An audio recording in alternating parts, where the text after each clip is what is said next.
Hi everyone, welcome to my channel. My name is Genesis Brown. I am a certified nurse practitioner.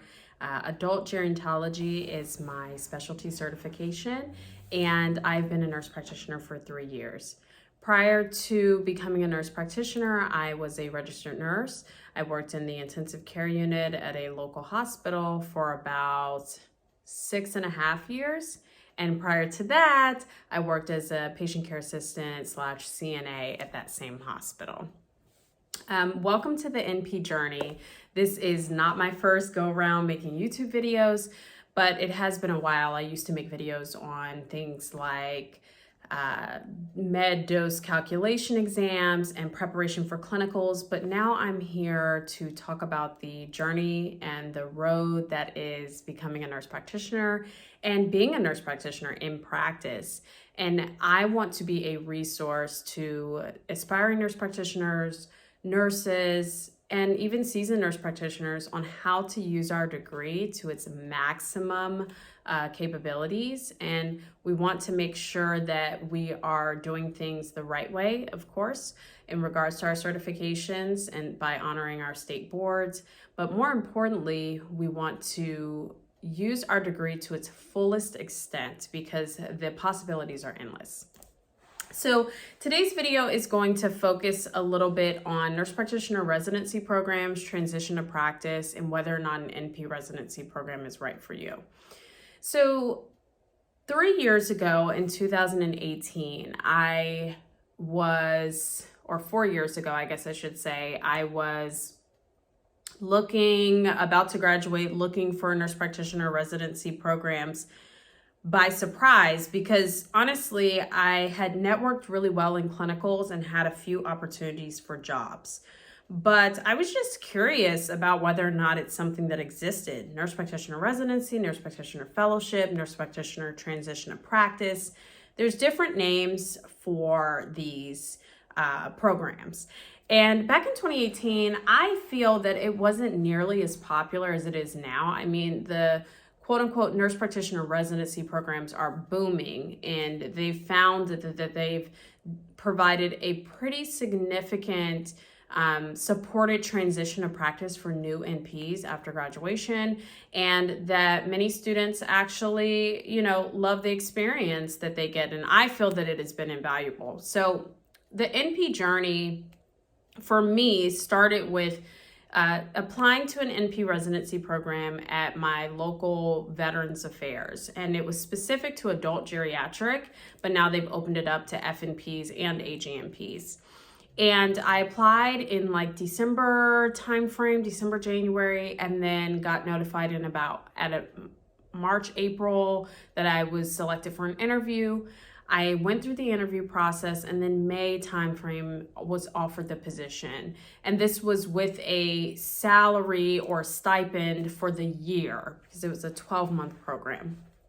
So the salary or stipend can differ based on where you are in your NP residency as far as the state you're located in. But I've seen prices as low as $50,000 and even some in the $100,000 range, depending on your location. So that's a big discussion that I'm going to make a separate video about when discussing pay and stipend in regards to nurse practitioner residencies.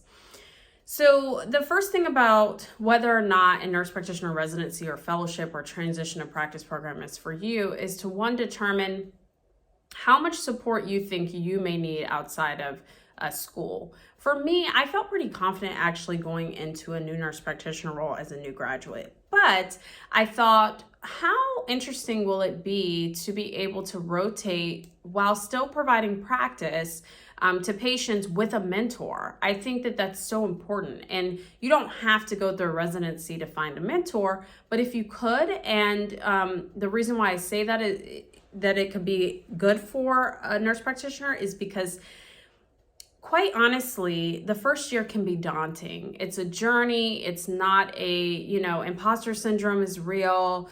Even if you feel that, you're 100% ready to go, you're going to have lots of questions, lots of, researching your decision-making skills. And really that lasts well within for the rest of the time you're in practice.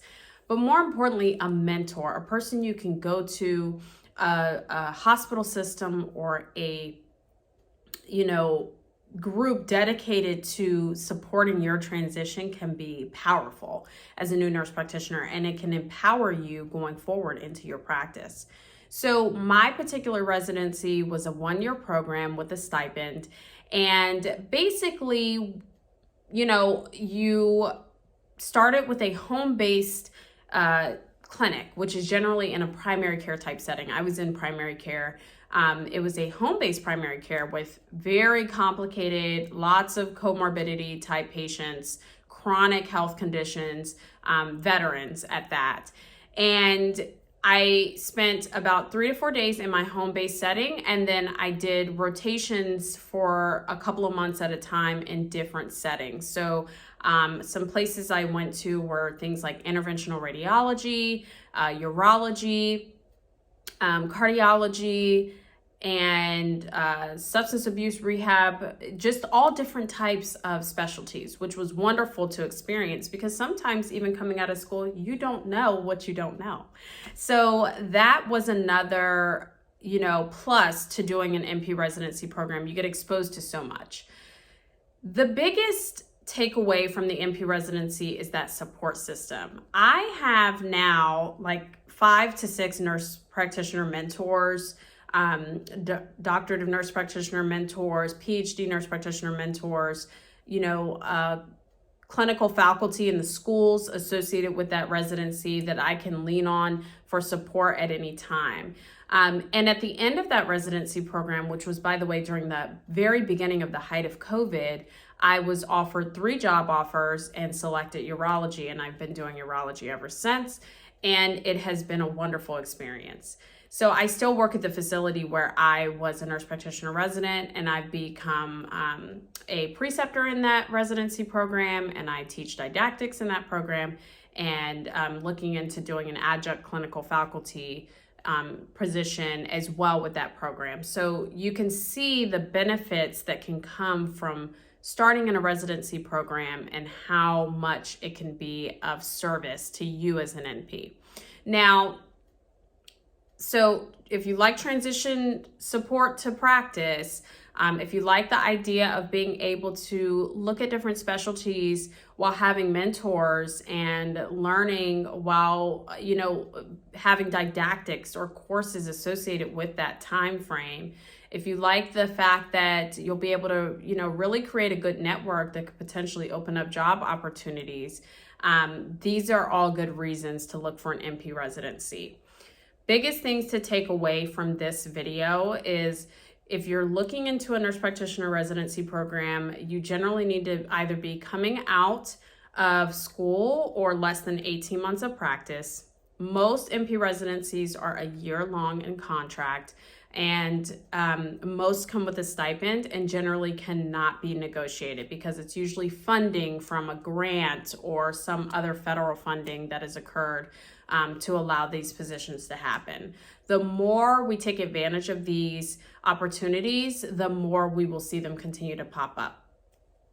You may not be a good fit for an NP residency if you are a really independent type of person. You don't necessarily feel you need that transition support system. If you are looking for high level pay right out of school, which I can completely understand, NP residencies generally are going to pay on the lower side, in depending on your area that you live in. So those are reasons why you may want to shy away from it. But other than that, I feel that they are really good resources. It's something to look into if you're open to the idea. And if you have questions about nurse practitioner residencies, please feel free to contact me, write a comment below in the video here. I will be glad to answer questions, as I've been on both sides now of the coin. The biggest thing is I've created a nurse practitioner residency by state resource that I'll link below, and you'll be able to access this for free. It is on my website. You can take a look at the nurse practitioner residencies in your state. If you don't see an NP residency in your state, please let me know so I can add it to this list. It is an active list. I tried to focus on active registries, not residencies that really aren't open or aren't taking applications. Most application cycles are about to open up December, January, February, March of the upcoming year for 2023 graduates that are going, it would go from 2023 fall to spring 2023 or fall to fall. It generally falls on a cycle of like a semester would or a schooling would. So you would start your job after you take boards in July, June, July. You would start your job August, September, October. That's pretty average. But some of these programs that I put together on the NP registry list, they have they have spring and fall start times. So that's very important to look into. Once again, this is just a resource to you. Feel free to ask questions if you have any, concerns. And I look forward to making more videos about the interview process, top tips to master your NP residency experience, because it does take as much as you put in, basically is what you're going to get out. And so I will be making videos to help with that and just taking you along on my journey as a nurse practitioner and all the things that I'm going to be involved in, and just be a resource to young nurse practitioners, new nurse practitioners, or seasoned nurse practitioners that are looking to do something a little bit different. Thank you so much for watching this video, and I look forward to seeing you guys again soon. Bye.